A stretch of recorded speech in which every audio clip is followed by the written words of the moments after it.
लो performance low हो जाएगी और वो फिर जितना 65 की एज में काम करना पड़ेगा। यानी जो प्रॉब्लम, लिख लीजिएगा ये लाइन, जो प्रॉब्लम आपको 65 की एज में आने वाली थी वो आज आ जाएगी। 65 की एज में आपको सांस फूलने वाला था वो आज आ जाएगी। 65 की एज में आपको बीपी होने वाला था वो आज एंटर कर जाएगी। ऐसा लिख लीजिए क्योंकि बोलना भी आपको यही है।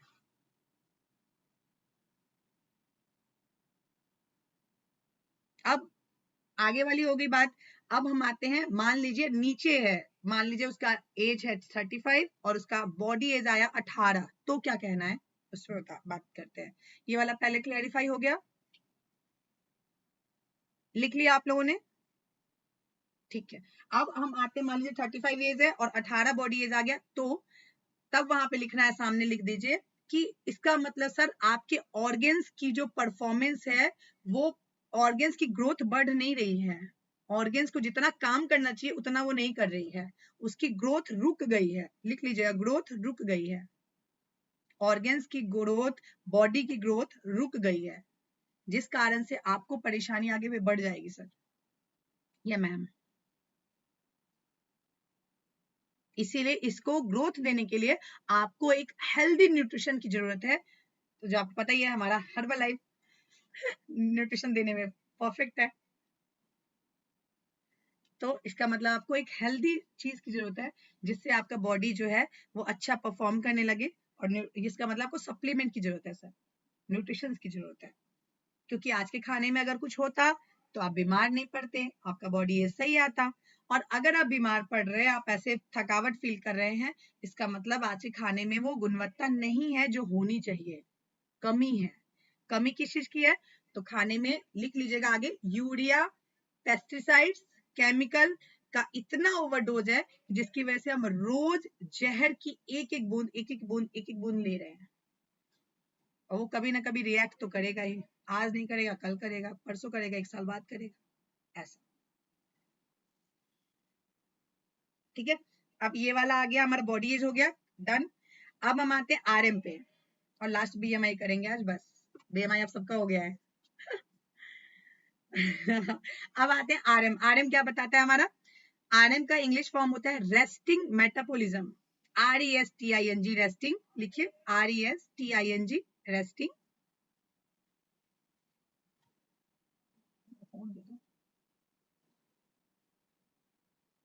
मेटा,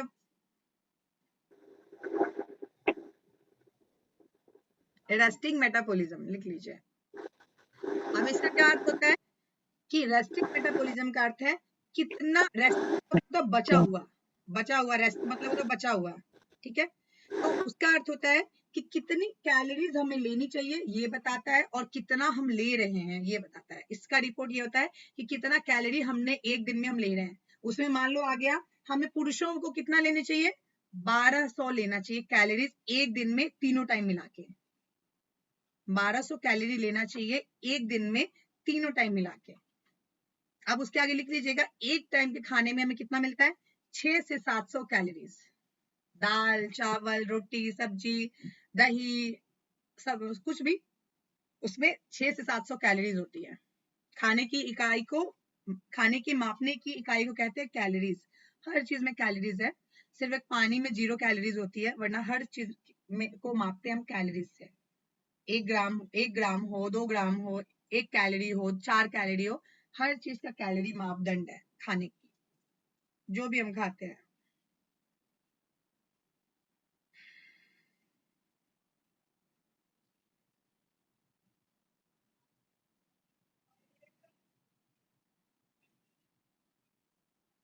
कैलोरीज ये बताता है कि खाने की कितनी हमने, मतलब पुरुषों को कितनी लेनी चाहिए, 1200। अगर उनका वर्क ज्यादा नहीं है, तो नॉर्मली आजकल का कोई वर्क ज्यादा नहीं होता, गांव में भी लोग ना इतना ही काम करते हैं आजकल, वो पहले वाला हाल नहीं रहा कि लोग ले रहे हैं हल और जोत रहे हैं, ऐसा कुछ नहीं होता आजकल। गांव या शहर हो, उनको 1200 कैलोरी इनफ है, सफिशियंट है पूरे दिन के लिए, बहुत है।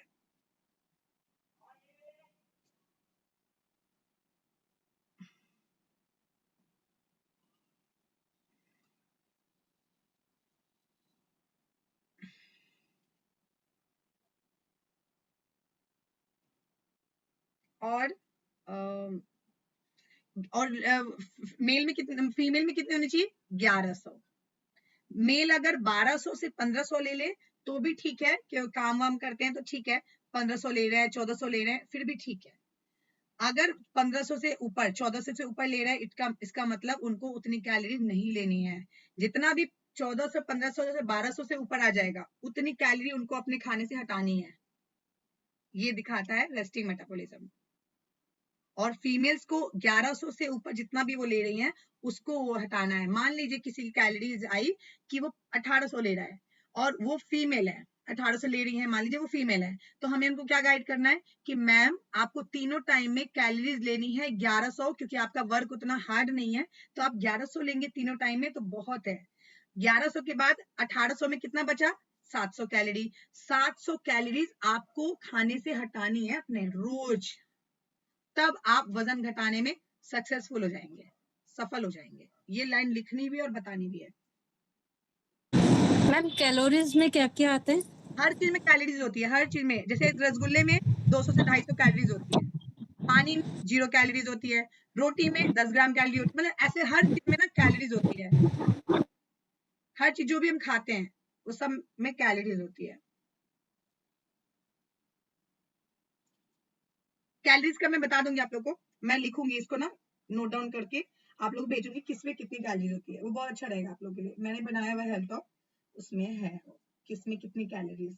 ये मेरा भी होमवर्क रहेगा ना आप लोग के लिए, मैं भी होमवर्क करके दूंगी आप लोग को, ताकि एकदम आप लोग प्रोफेशनल बन जाओ। डॉक्टर बनाना है मुझे आप लोगों को। ठीक है, तो अब हम आते हैं कितनी कैलोरीज कितने हो गई। उसके बाद हम आते हैं कि कितनी, अगर उन्होंने उनका हार्ड वर्कआउट, अगर वो कहते हैं कि नहीं मैं जिम करता हूँ, मैं ये करता हूँ, मैं वो करता हूँ, तो आप बोल दो आप 1500 मैक्सिमम ले लीजिए। 1500 के बाद जो भी ले रहे हैं आपको वजन बढ़ाएगा सर। और अगर वो कहते हैं कि नहीं मैं ज्यादा, मेरा हार्ड वर्क नहीं है, तो इस रेस्टिंग मेटाबॉलिज्म को 2 ही तरीकों से कम किया जा सकता है। लिख लीजिए, 2 तरीकों से कम। एक तो पानी का प्रॉपर इंटेक, पानी का प्रॉपर इंटेक। पानी को कैसे हम करते हैं? 20 किलो पे 1 लीटर पानी पीना अनिवार्य होता है।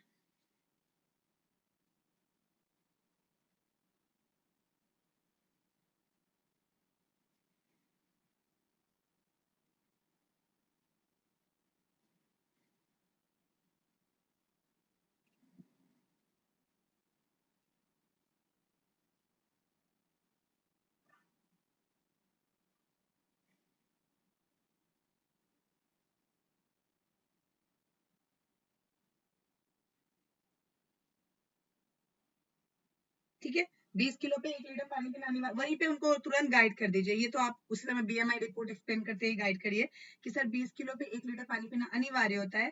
तो आप ना अभी आपका 80 किलो वजन है, तो आपको कितना पानी पीना है? 4 लीटर। और कब तक पीना है?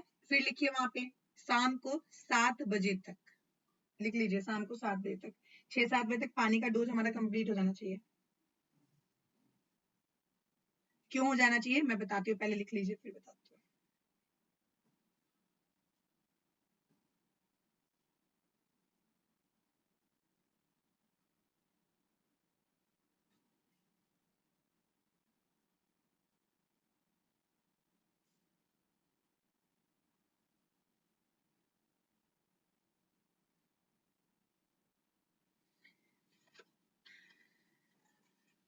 ठीक है, शाम को 7 बजे तक क्यों लेना चाहिए? 7 बजे के बाद अगर हम पानी का इंटेक ज्यादा रखेंगे तो 2 से 3 घंटे में हमारे को वॉशरूम जाने की नीड हो जाती है। 10 से 11 बजे तक हम, मान लो हमने 8 बजे पानी पिया, तो वो हमारा 2-3 घंटे में हमारा, हम वॉशरूम जाने के लिए तैयार हो जाते हैं। तो मान लो हम 11 बजे वॉशरूम जा रहे हैं और सो गए 10 बजे, 11 बजे फिर उठेंगे, फिर वो पानी मांगेगा, फिर वो थोड़ी देर में 1 बजे फिर उठेंगे। तो रात को हमारा शरीर रिपेयर में चला जाता है, रिपेयर मोड में चला जाता है, और वो आराम मांगता है, ताकि इंसान चैन से सोए, ऐसा मांगता है। इसीलिए रात को रेस्टिंग आवर में हमें बार बार उठना नहीं चाहिए, यानी वॉशरूम के लिए भी हमें बार बार नहीं उठना है, हमें आराम से सोना है, ताकि हम सोएंगे तो हमारा बॉडी रेस्ट करेगा और जो ऑर्गन्स है वो अच्छे से काम करेंगे, तो सुबह हमें फ्रेश फील कराएंगे, अच्छा अच्छा फील कराएंगे। ठीक है, और अगर हम 7 बजे के बाद पानी पियेंगे तो वो 10 बजे तक डाइजेस्ट होगा, फिर 10 बजे के बाद वॉशरूम भागना पड़ेगा, फिर वो 11 बजे, 12 बजे, 1 बजे, 2 बजे, कोई लोग तो रात को उठते हैं, घट घट घट घट घट घट घट 1 लीटर 2 लीटर पानी पीते रहते हैं और रात भर वॉशरूम जाते रहते हैं और फिर सुबह वो अनईजी फील करते हैं, फ्रेश नहीं फील करते हैं, फिर कहेंगे पेट दर्द हो रहा है, सर दर्द हो रहा है, नाक दर्द हो रहा है। भाई रात में किए हो ना आप कांड, रात में नहीं करना है, पूरे दिन में पीजिए ना। खाना खाने से पौना घंटा पहले पानी पीजिए, खाना खाने के पौना घंटा बाद पानी पीजिए, ठीक है, बहुत है। खाना खाते समय अगर कोई कहता है मैम मुझे आदत है, तो कहिए कि मैम इस आदत को धीरे धीरे खत्म कीजिए। कैसे? तो मान लीजिए 1 गिलास पीने की आदत है आपको खाने के समय पे, तो उसमें क्या कीजिए 1 लीटर वो थोड़ा 1 घूंट पी लीजिए, 2 घूंट पी लीजिए, ताकि उससे आपको वो प्यास भी हट जाए और आप इकट्ठा पानी ना पिए। क्योंकि खाने के समय क्या होती है, हमारा खाने के बाद जठर एक अग्नि जो होती है वो प्रज्वलित हो जाती है और उसको पचाने के लिए बिल्कुल रेडी हो जाती है। अगर वो पानी गया तो अग्नि को बुझा दिया, और बुझा दिया तो क्या होगा, फिर वो जलेगी नहीं, फिर वो काम नहीं करेगी, तो खाना पचाएगी नहीं और वो सराएगी और फिर आपको अनईजी फील कराएगी, ऐसा। तो इसलिए हम उस समय पानी नहीं पीते हैं। तो हम कब पियेंगे? खाना खाने से पौना घंटा पहले, खाना खाने के पौना घंटा बाद। अफ्रेश का पानी हमेशा पानी में काउंट होता है, अफ्रेश जो हम पीते हैं वो पानी में काउंट होता है, क्योंकि वो पानी ही है। अफ्रेश में 3 ग्राम कैलोरीज होती है, तो बहुत ही कम होती है उसमें।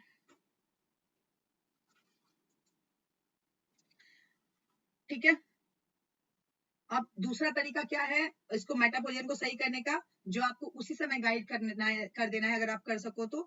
दूसरा तरीका है खाने के बाद तुरंत सोना नहीं है। लिख लीजिए, खाने के बाद तुरंत सोना नहीं है, थोड़ा सा वॉक करना है। मान लीजिए दोपहर में है तो दोपहर में थोड़ा सा वॉक चल लिया, फिर बैठ गए, फिर सो लिया अपना, आधा पौना घंटा बाद सो जाइए। और रात को भी थोड़ा सा वॉक करिए और फिर सो जाइए। और जल्दी खाना खाइए, रात को खाना जल्दी खाइए। ये 3 चीज गाइड कर देंगे, बहुत अच्छा फील करेंगे वो आपसे बात करके। ये तीनों चीज लिख लीजिएगा।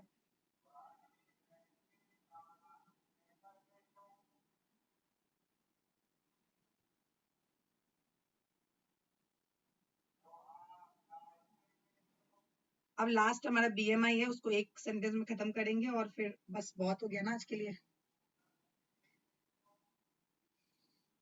लास्ट में हमारा आ गया आरएम कंप्लीट हो गया। अब हमारा आ गया बीएमआई। बीएमआई में होता है रिपोर्ट कि बीएमआई हमारा कितना होना चाहिए, मेनली जो होना चाहिए 20 से 25 के बीच में होना चाहिए। अगर किसी का 20 से 25 आ गया, इसका मतलब उनका आइडियल वेट भी सही है, उनका वीएफए भी सही है, ऑलमोस्ट वो ठीक होता है। बीएमआई 20 से 25 आ गया, जिसका भी वजन बढ़ा रहेगा उसका बीएमआई 20 से 25 कभी नहीं आ सकता, और जिसका बीएफए कम होगा उसका भी वजन नहीं, उसका भी कभी नहीं आएगा, उसका फिर 18 से नीचे आएगा, 18 आएगा, 19 आएगा। तो उसको 20 तक लाने की जरूरत है, 21 तक लाने की जरूरत है। 20 से 25 के बीच में बीएमआई फॉल करना, मतलब बीएमआई होना चाहिए, परफेक्ट होता है। ठीक है, तो वजन ज्यादा वालों का 30 होता है, 35 होता है, और वजन कम वालों का जिसके अंदर फैट नहीं होता उसके अंदर उसको रहता है 18, 17, 19 ऐसे। तो अब वही गाइड कर देंगे कि ये सर आपको थोड़ा सा कैलोरीज को और ज्यादा बढ़ाने की जरूरत है, और वो कैलोरीज बढ़ाने की जरूरत है जिसमें न्यूट्रिशनल वैल्यू हो, यानी न्यूट्रिशन हो। न्यूट्रिशन मतलब पोषण युक्त खाना, जिसमें विटामिन हो, मिनरल्स हो, प्रोटीन हो, कैल्शियम हो, फाइबर हो, ये सब होता है हमारे न्यूट्रिशन। जैसे सेब में क्या होता है, विटामिन होता है, दाल में क्या होता है, प्रोटीन होता है, पनीर में क्या होता है, प्रोटीन होता है। ठीक है, ऐसे उस समय गाइड करेंगे। अब हमारा बीएमआई का ऑलमोस्ट ये कंप्लीट हो गया ना, आप लोग क्लियर है ना? Yes ma'am.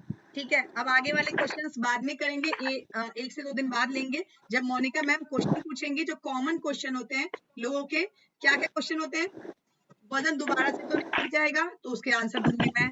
मैम ये साइड इफेक्ट नहीं करता, मैम ये कब तक लेना पड़ेगा, ये सब क्वेश्चन के आंसर दूंगी मैं, जैसा सर बताते हैं तो वैसा आंसर दूंगी मैं। ठीक है, तो अगली बार में कवर करेंगे, आज के लिए बहुत हो गया। आप लोग अच्छे से इसको वो करिएगा और अच्छे से सीखने का प्रयास कीजिएगा। ठीक है, चलिए डन करते हैं अब। Okay, thank you ma'am. Hare Krishna, thank good you. Bye. Hare एक कृष्णा मिनट फोटो बना मैम। लीजिए, हरे वीडियो कृष्णा। वीडियो बना लेते हैं, 2 मिनट रुक जाइएगा। वी करके फोटो खींचते हैं, वी एक फोटो खिंचा लो मेरे साथ। नवीन कहाँ दिख रहे हैं ऊपर?